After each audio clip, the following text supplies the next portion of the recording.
So Okay, so I'll kick us off. You want me to kick go us off? ahead. Yes, go ahead. Okay, so welcome this evening. I'm Adrienne Lance Lucas, president of the NASC Atlanta chapter, and we are thrilled to have everyone with us tonight as we are still celebrating love. This is the month of love. We are still in the month of February, in addition to Black History Month, and so we're combining the two, where we're talking about Black love and how we work together with that. And we have two phenomenal guests that I will let Holly Fisher talk to us about this evening, but we just wanted to welcome you all here. As you recall, this is our safe space, our safe environment. So everything that we talk about tonight, you can get as personal as you'd like. We will not share that particular recording on our Facebook page or on YouTube. So once we get into it, it'll just be conversation among ourselves and our one brother tonight. So with that, I will say, Holly, take it away, introduce our guests, and let's get started. Well, thank you. And thank you everyone for joining us. I know this will be a fantastic evening. I am actually going to introduce my phenomenal classmate, Vivian, from the class of '83. She is a psychotherapist, a licensed professional counselor, and a national certified counselor. Her practice is 180 Counseling Practice. She is a phenomenal woman from the class of 1983. Spellhouse Love, married to her college sweetheart, Al Vivian. They were the cutest couple on campus, as they still are. Oh, thank you, Holly. I appreciate that. All those kind words. And you took me way back when you said college sweethearts. We've been married now for 37 years. It just seems like forever, doesn't it? It really does. First, if I can say thank you all for having me. It truly is a privilege and an honor to be here. There is nothing like Spelman, and I know that people talk about us for lifting up our alma mater so high, but it is true. I have a sisterhood that goes beyond time. So for those that I may know, I can't see all the faces and names right now, and those I don't know, thank you for being my sister, my Spelman sister, and I thank you for allowing me to be here tonight just to share some of what I know in regards to Black love. Thank you. Crystal? Yes, and so I'd like to introduce Dr.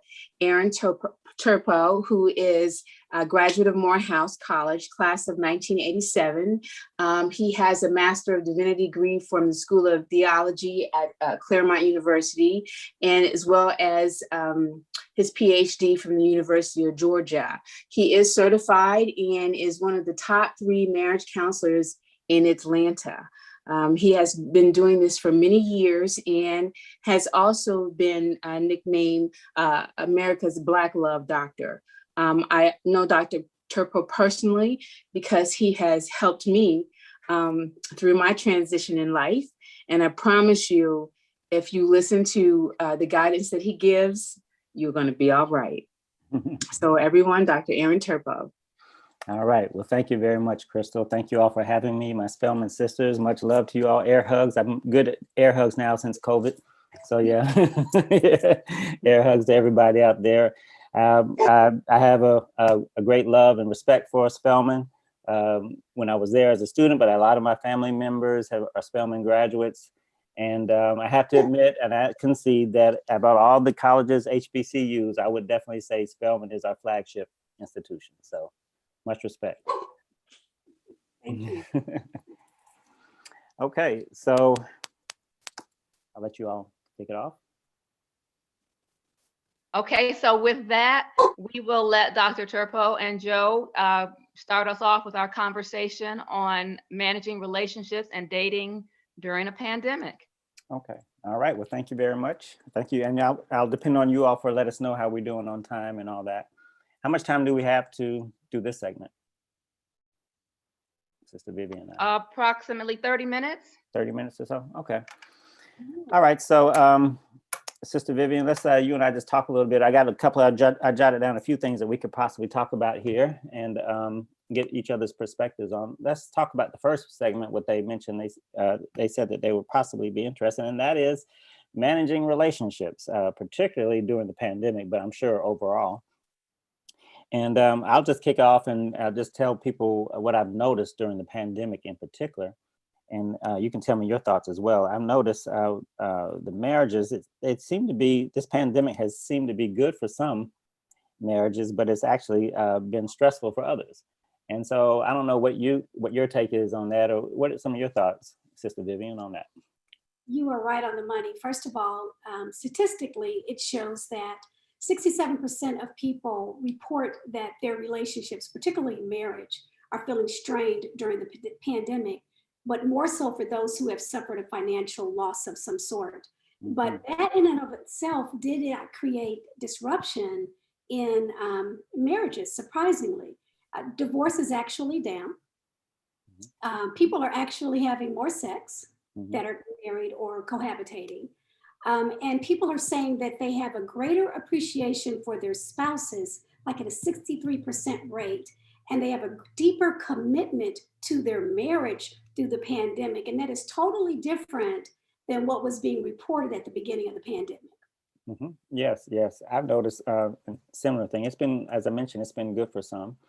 And the ones that I've noticed that that this has been good for are the ones that we're not spending enough time with each other.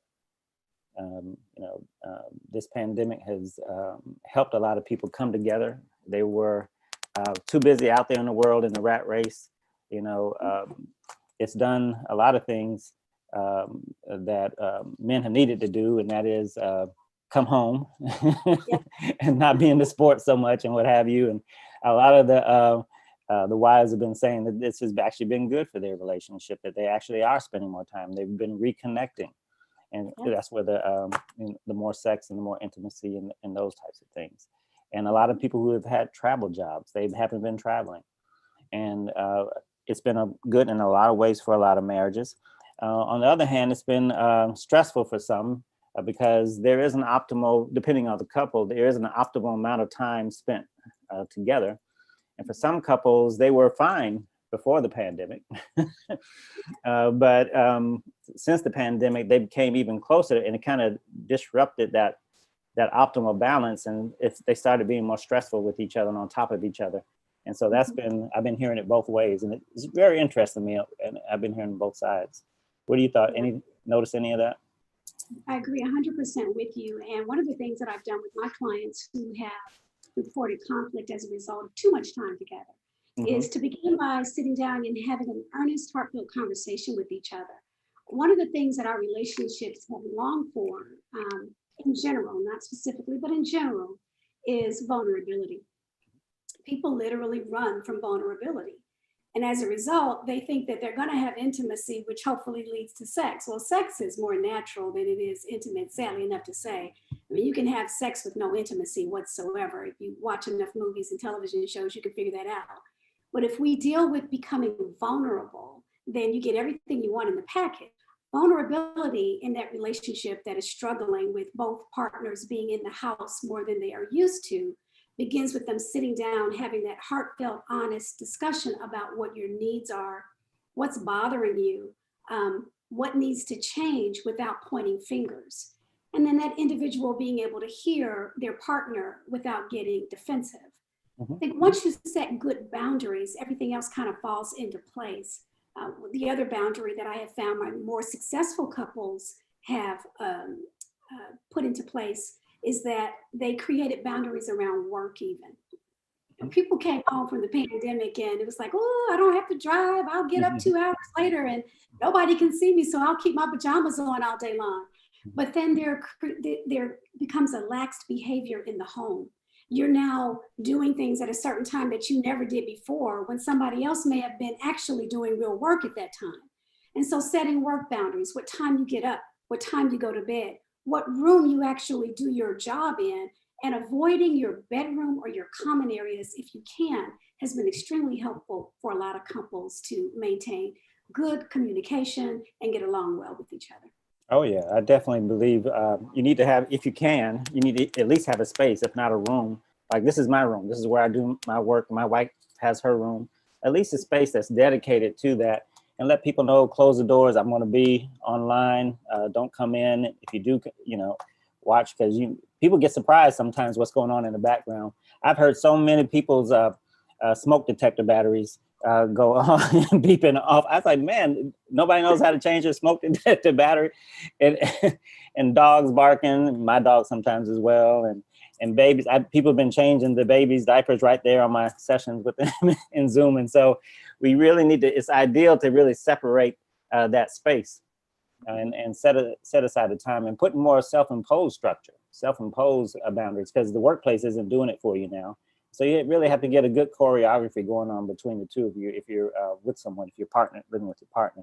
So, but also, as we were saying before, give each other some space too, because if you're always on top of each other 24/7, that can be kind of stressful. So afford people some space so that they can, let it be an enjoying environment. You mentioned one thing I thought was interesting: people keeping their pajamas on, people aren't bathing.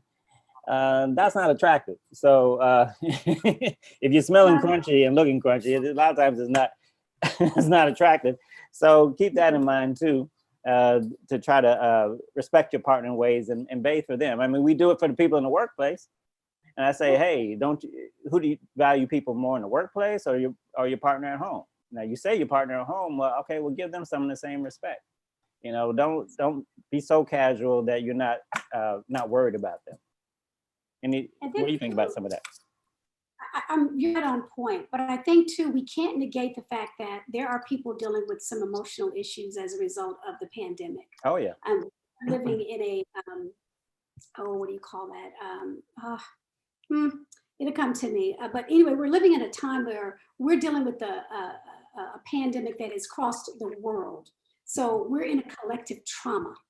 We are waking up day in, day out hearing about death. And in the beginning, way more so even than now, we were really internalizing everything. So people began emotionally eating. People began sleeping more or sleeping less. A variety of behaviors that point to either feeling anxious and or being depressed. Unfortunately, they weren't even aware that's what was happening to them. So that person walking around in their pajamas all the time, it could be celebrating that I don't have to go into work, or it could be literally dealing with some depression. So becoming self-aware, I think, is a very important part of managing your relationships. And as you become aware of self, you then become aware of your partner.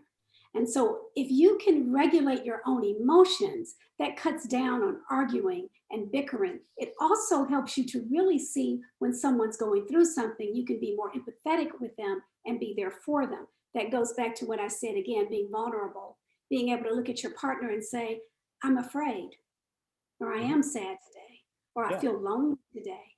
Having those intimate conversations, I think, bring people closer together, and that closeness helps them move their relationship further along.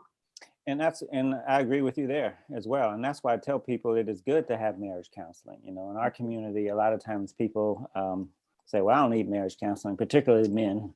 What do we need to go to counseling for? I don't want to do all that. And so, but we need marriage counseling and couples counseling because really, if you think about it, nobody really taught you how to do this stuff. Just because you grow up and you're attracted to somebody and you come together, and if you didn't get trained, which most people don't get trained, it's really kind of roll of the dice. Fortunately, hopefully that person you got attracted to and you came together, you were compatible enough that your deficient skills and communication and relationships would work out okay without any training. However, it's risky though, because you don't know, because people grow up highly diverse from each other now. Because we grow up highly diverse, we come together and now we're trying to merge these two worlds together, and people have different ways of thinking and mores and values. And so the conversations you're not necessarily on the same page. I like to say that in the past you had Jack and Jill, they grew up and same values, same mores, they come together. And when they come together, what do we got to talk about? Marriage is this way, of course it is. Religion this way, of course it is. Parenting this way, of course it is. Finance this way, of course it is. What's there to talk about? Let's keep it moving. Now you grow up highly diverse from your next door neighbor. And so now when Jalen and Jaleesa grow up, they grow up and they get attracted to each other. And they come together and like, marriage is this way. No, it's not. Parenting is this way. No, it's not. And so now we got all this clashing. And now, so where the gap of incompatibility in the past may have been like that, now it could be anywhere from here to out here. Yeah. And so now you're with somebody that you got this big this big chasm of diversity or incompatibility, but nobody ever taught you how to cooperate, how to communicate, how to compromise. School doesn't teach you. They don't care about that. Your parents really don't teach you. And even if they did, you need to consider the source. And you're just going to end up doing what they do. And so the church does a little bit of it, but not enough to the point that can help bridge this gap. And so as counselors like yourself and me and myself, we actually try to help people, show them how to communicate better, give them the skills so they can bridge the gap, show them how to be vulnerable. Because in our culture, vulnerability is not cool. We're the we are the coolest people on the planet. Ain't nobody cooler than us. You got to admit that. And it has a certain swag value, but unfortunately, it can be a deficit when it comes to being vulnerable in relationships. Because, everything okay? Well, I'm straight. I'm cool. I'm like, no, I'm good. We have these type of, when that's really not true. And so we need to risk being more corny. We need to risk being more genuine, or as my kids would say, more cringy. We need to be able to risk that, to have those vulnerable conversations. And that's what hopefully in counseling, that from good counseling, you'll get that in your counseling sessions. You said something. Go ahead. I know you're about to transition to dating, and it's probably time to do. Before you do, you said something that struck a chord with me about the differences in our backgrounds, our upbringing, and our thinking, our beliefs, and our value systems. I don't think that being different is problematic. It's the judgment of it being wrong or right. And if we could take judgment out and just say different instead of good, bad, wrong, or right, then I think we can work through our differences a whole lot better.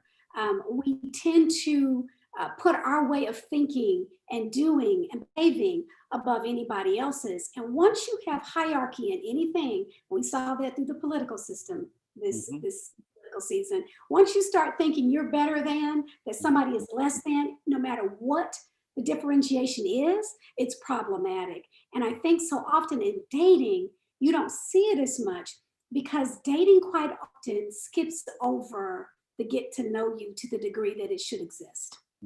Yes. Especially now, we're rushing into relationships headstrong. And I think particularly for females, I don't think this is the issue for men as much. When we were raised, we were given dolls. You're given dolls and you are told that you have babies inside of marriage. And so our indoctrination has been you get married for all of our existence. And so when you're not married, sadly enough to say, there's a stigma that gets added to you that is totally incorrect, but it's unconsciously driving you to make decisions about not being alone. I don't want to be alone. And it's not always I'm lonely.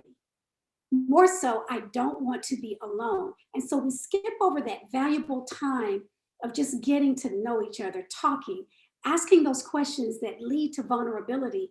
And statistics show that the pandemic has actually slowed down that dating process. And people really are spending more time talking and getting to know each other at a greater rate than it ever has been before.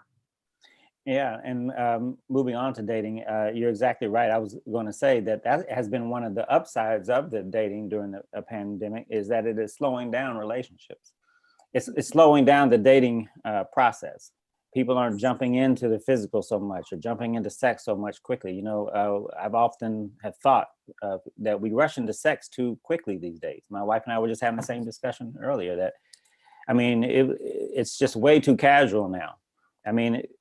When we were coming up, they treat sex today like we treated kissing back in the 80s and 90s. It's just people, and I just kind of shake my head sometimes, and people say, I said, well, how'd you all, well, we got pregnant, and we didn't know each other that well. We got pregnant and all that. I said, well, y'all weren't in a committed relationship. Well, no, we didn't know each other that well to be in a committed relationship. I'm like, wait a minute, it's just like the cart before the horse. It's just that getting to know each other and slowing down on the sexual relationship is one of the benefits that's coming in the pandemic. People have to be online now and get to know, and take your time. Look at the value of getting to know each other on a more emotional connection, intimate level before we start going into the physical. So this is kind of force that along. And I think it's been a good thing.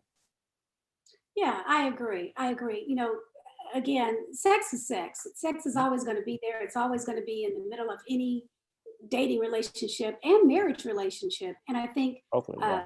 a sexy, yeah, a healthy sex drive is important.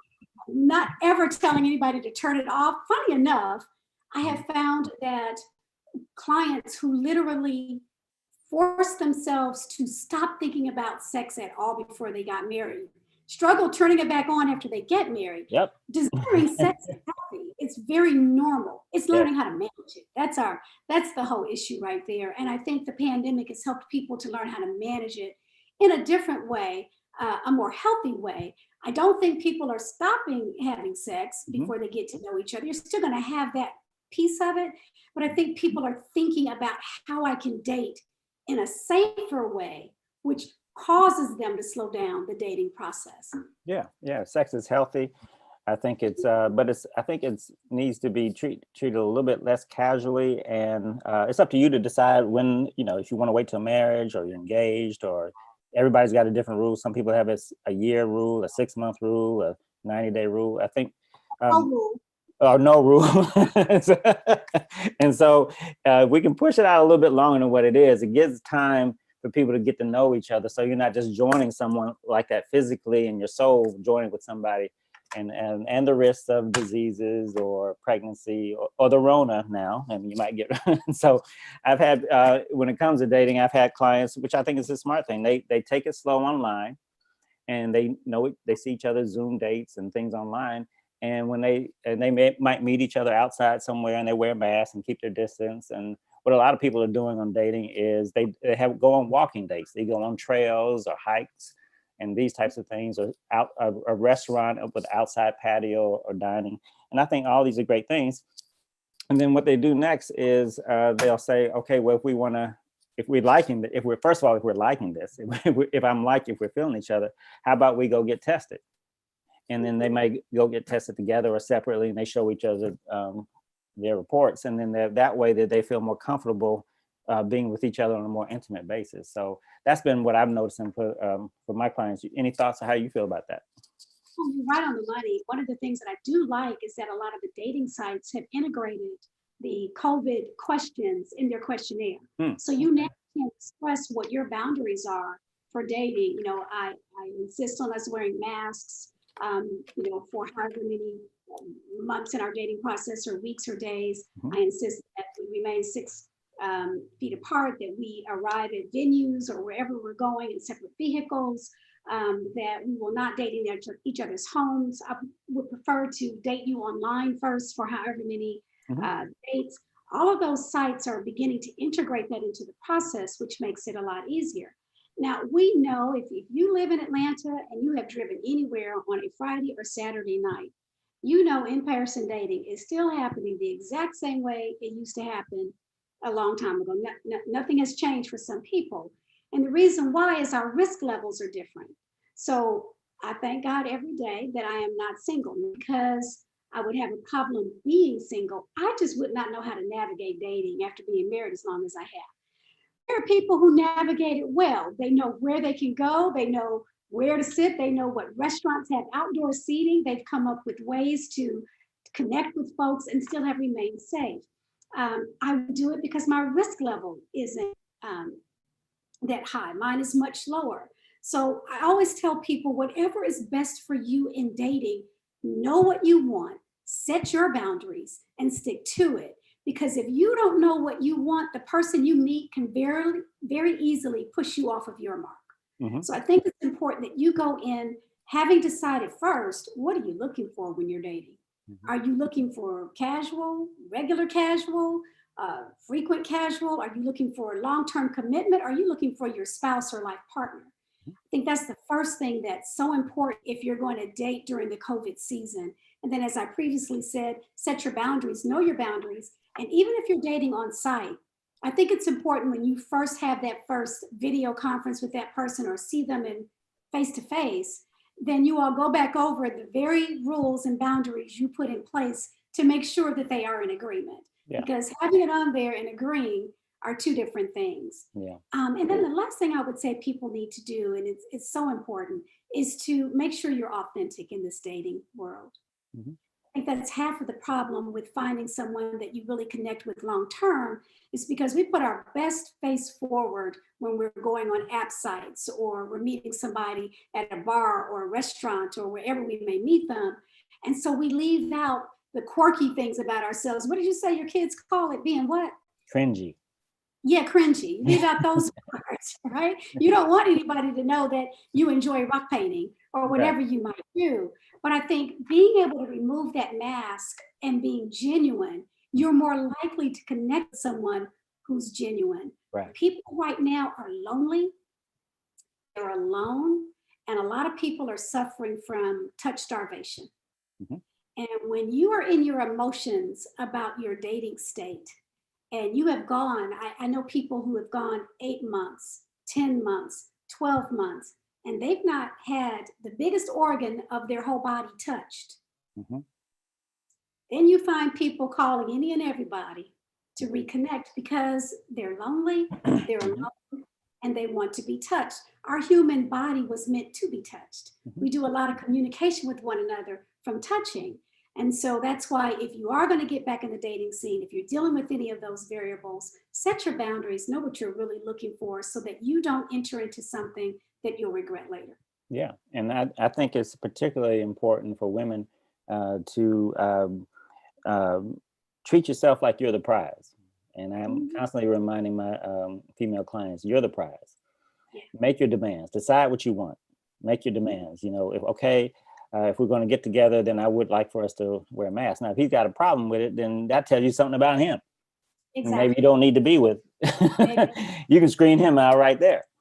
But usually men will bend to your demands, but you got to know as you said, you got to know what you want. You got to treat yourself as a prize. This is what I expect. This is how we're going to do it. Now, I don't recommend you do that on the first meeting. Okay, so this is what we're going to do. Boom, boom, boom, boom, boom. He'd be like, okay, wait a minute. We're just down meeting each other online. You already don't go like that. You got to ease into it after one or two meetings online. Then, well, I like how we're doing. Let him.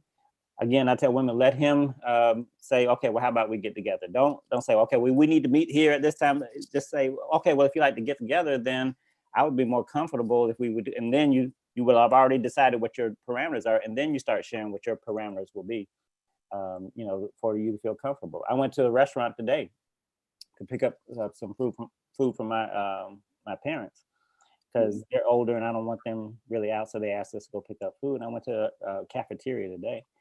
And I was in the line and they have a sign on the door, mask required. Went in there and the cashier was the only one, she didn't have a mask on.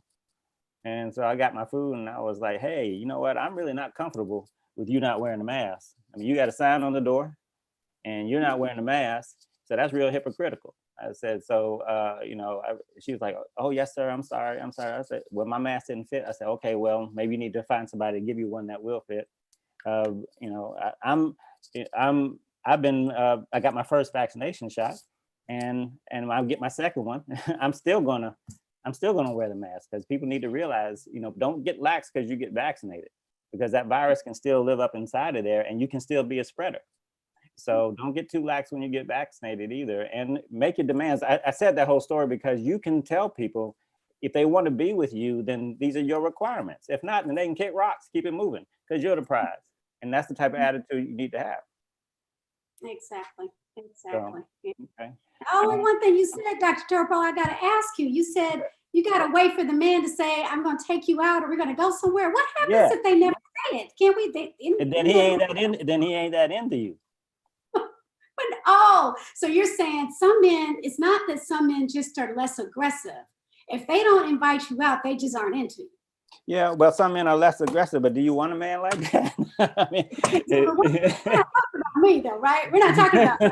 There's some men that doesn't bother. Men have to work for it. I mean, if you're the prize and they got to work for it, it can't be given to them. They respect what they have to work for. So, and so they treat yourself like the prize, make them work for it. Like my wife said, this is gold, honey. If you want it, you got to work for this. She made me work for it too. People appreciate what they have to invest in. That's true. And I'm making fun, but there Yeah, are yeah. situations when, you know, we would love for all men to know how to step up and say exactly what we want them to say when Oh, we yeah. want them to say it. And believe me, But- I'm trying to tell men, y'all got to come on now. Right. There are a lot of men who don't game, that don't have, you know, swag. Oh, yeah. Oh, see now. Yeah. And I'm, they can become intimidated by women who are more comfortable in conversation. And I think sometimes we lose out on some really good men because we've judged them as weak when it just may not be their lane when it comes to dating. exactly. So And they need a little help. They do need help. They need some massaging. They may not be able to spit game, but once you actually sit down and start talking, you might find out this guy really does have a lot going on for himself. Exactly. And maybe he's somebody you could develop a relationship. So you got to know how to dance with those guys. You know, help them be a little bit more assertive and say, oh, you know, I'm really enjoying our conversation. You know, maybe when you ask me out sometime, maybe you got to help him. You got to sneak it in there some kind of way. Build up his courage. Well, we've All right. gone past 6:30 timeline. This Yeah. is very So host, where are we right now? It sounds like Sister Vivian and I could keep talking because we're on the same wavelength and profession here. So yeah, I'm gonna turn my light on. It's getting dark as we wait for the host to come back. Well, this has been wonderful. I have already learned so much, and you're helping me so very much. Shastine, if you are on at this point, I imagine we're ready to go to our breakout room so we can have further conversation, more intimate. Okay, we're going to breakout rooms now. Okay, and so we'll go to breakout rooms. We'll stay in there for approximately 30 minutes. If we find that we're having more conversation and we need a little more time, we will do that. And then after we conclude, we'll come back together and let Dr. Turpeau